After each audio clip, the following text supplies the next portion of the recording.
Soirée pour s'intéresser à la justice, la Nuit du droit s'est installée sur le campus. Plusieurs ateliers ayant pour but de faire connaître le droit, ses principes, ses métiers et ses institutions. Les Grenobloises au Maroc, 2 Iséroises sont en route pour le Trophée des Sables, un rallye-raid féminin et solidaire dans le désert. Et le MIN, marché d'intérêt national, fêtera ses 60 ans ce week-end. Il ouvrira pour l'occasion ses portes au grand public. Son directeur est notre invité. Bonsoir à tous, je suis très heureuse d'être avec vous pour ce JT du jeudi 5 octobre. On fait le tour des actualités du Grand Grenoble. Alerte à la bombe dans 8 établissements scolaires. La préfecture et le rectorat ont décidé de leur fermeture jusqu'à ce que le doute soit levé par les équipes de déminage. Les Eaux-Claires, Champollion, Notre-Dame, Stendhal, Argouges, Mounier, Lesdiguières et Isère-Bordier ont reçu des menaces envoyées par mail aux responsables des établissements. Ce jeudi matin, 9000 élèves étaient concernés par cette alerte. On était en cours de maths avec Monsieur Crust et puis on n'a pas entendu tout de suite l'alarme. On s'est rendu compte qu'il y avait beaucoup de monde qui sortait du lycée et donc on s'est demandé ce qu'il fallait faire. Et ensuite on a demandé à nos copains qui étaient dans d'autres classes quelle était la situation et ils nous ont dit qu'il y avait une alerte à la bombe au lycée et donc on est sortis. Et depuis on traîne devant le lycée, on n'a pas grand chose à faire. On n'a aucune idée de combien de temps ça va durer, on a laissé tous nos cahiers en classe donc on a toutes nos affaires qui sont restées là-bas, on ne sait même pas s'il y a vraiment quelque chose de grave ou pas. Et pour l'instant, on attend, quoi.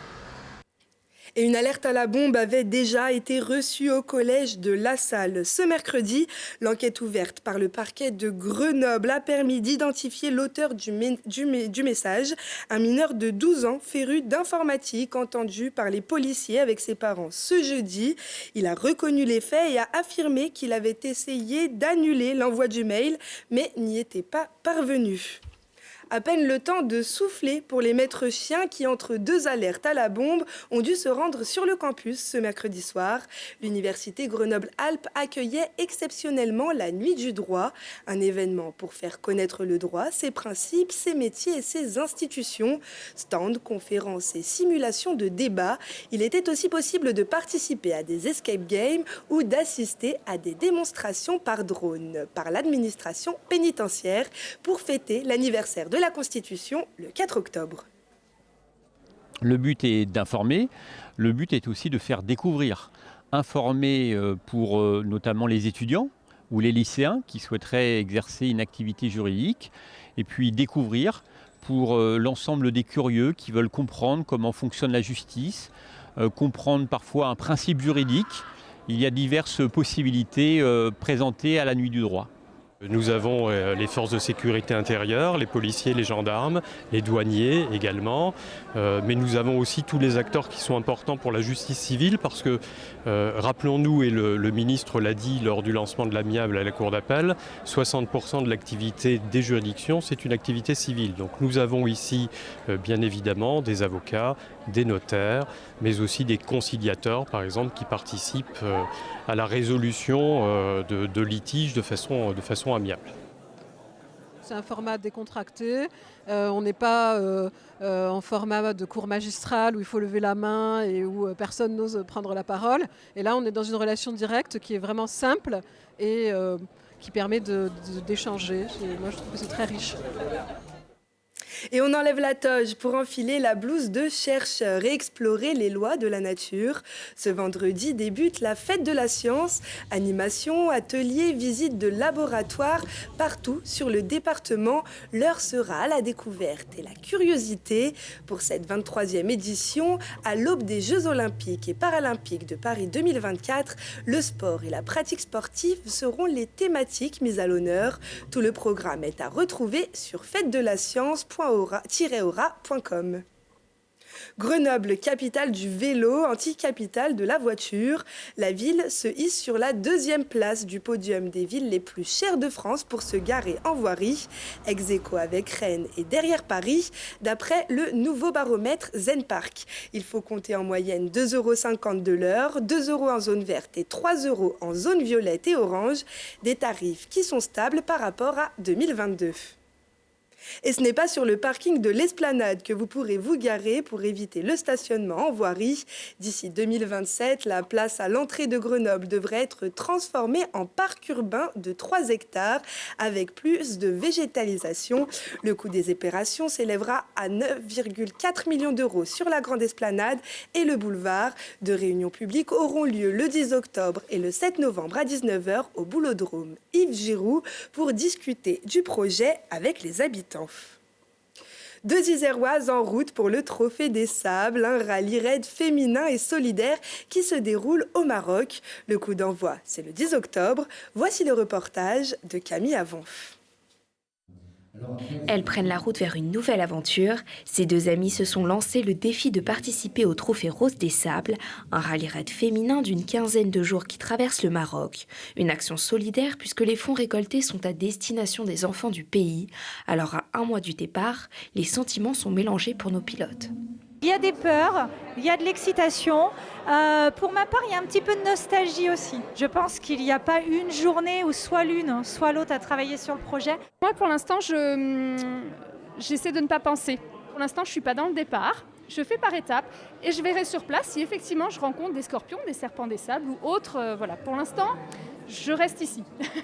Mais avant de partir, les gazelles des Alpes ont dû suivre plusieurs formations, entre autres navigation, pilotage ou encore cours de mécanique. Tout est vu pour qu'elles soient préparées, mais ce n'est pas tout. Bruno s'habille leur parrain, l'occasion de leur donner des conseils et de partager son expérience.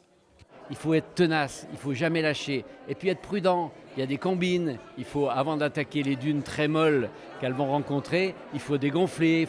Et puis il ne faut pas donc s'emballer tout de suite. Il faut progressivement prendre la mesure de la concurrence et surtout du terrain. Pour voir leur projet se concrétiser, elles se sont associées à plusieurs sponsors comme l'AFPA ou encore Mission Locale, des associations qui leur tiennent à cœur. Le but du rallye est de finir avec le moins de kilomètres possible un parcours, mais pour elles, l'objectif est tout autre, s'amuser et donner de l'espoir aux gens. On s'est lancé là-dedans avec l'espoir que certains nous soutiennent. Mais voilà, sans peut-être y croire complètement dès le début et se dire oh là là, est-ce qu'on va y arriver? Est-ce qu'on est capable de faire ça? Il y avait on manque un peu de confiance en nous, toutes les deux, je crois que ça on peut le dire. Donc c'est un moyen aussi de montrer peut-être aux gens qu'on accompagne que oui, on peut y arriver. Alors quelle embûche vont-elles trouver sur leur chemin? Arriveront-elles à finir la course? Une chose est sûre, il va falloir tenir le coup et le cap.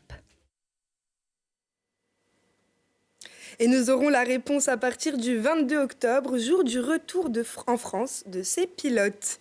Loin du désert et du Maroc, lui est au contraire bien ancré sur le territoire. Le marché d'intérêt national, le Mine pour les intimes, soufflera ses 60 bougies ce week-end. Notre invité Jean-Luc Dupéret en est le directeur. Bonjour. Bonjour. Alors, en quelques mots, est-ce que vous pourriez nous expliquer c'est quoi le Mine ? Le Mine, c'est un marché d'intérêt national, c'est un endroit où vont se rencontrer les professionnels de l'alimentation, uniquement les professionnels au jour le jour, du mardi au samedi, de 4h du matin à 8h, 10h, autour des produits frais. Et l'objectif d'un Mine, c'est de fournir de l'alimentation fraîche de qualité à un ensemble d'habitants, donc ici, la grande métropole grenobloise. Après 60 ans d'existence, ça fonctionne encore? Est-ce qu'il y a encore beaucoup de monde qui vient se fournir aux mines sur le territoire? Ça fonctionne encore. On a une quinzaine de grossistes, une dizaine de producteurs, de maraîchers qui viennent tous les jours approvisionner le marché et qui permettent à plus de 200 clients qui sont donc des primeurs en magasin, des primeurs revendeurs sur les marchés, des magasins d'alimentation, de se fournir en produits frais de qualité. Alors vous l'avez dit, c'est un marché qui est normalement destiné aux professionnels, mais exceptionnellement, ce week-end, samedi, il sera ouvert au grand public. Exactement. Alors, ça arrive une fois de temps en temps, une fois tous les 5 ans, 10 ans, on ouvre nos portes et on permet aux Grenoblois, aux Grenobloises, aux gens de l'Isère, de venir à la fois admirer le superbe bâtiment dans lequel on travaille et toucher du doigt tous les métiers qui tournent autour de l'alimentation. Donc ça sera ce samedi, c'est de 10h à 18h et tout le monde est cordialement invité à venir passer un moment avec nous. Oui, on a la petite affiche ici. Vous avez des exemples d'activités? Est-ce qu'on pourra manger? Alors complètement. Alors on pourra manger sur plusieurs pôles. On a imaginé cette journée autour de 6 pôles. Alors vous pourrez déguster d'abord. Sur le pôle gastronomique, on a les écoles hôtelières de la région grenobloise qui viendront faire des démonstrations et des dégustations de produits. Et vous aurez aussi un espace food truck et buvette sur lequel vous pourrez vous restaurer.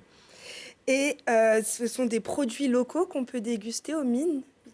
Alors sur le mine, vous trouvez de tout, des produits locaux, des produits d'un peu plus loin. L'objectif étant de toujours d'apporter aux Grenoblois le produit qu'ils souhaitent.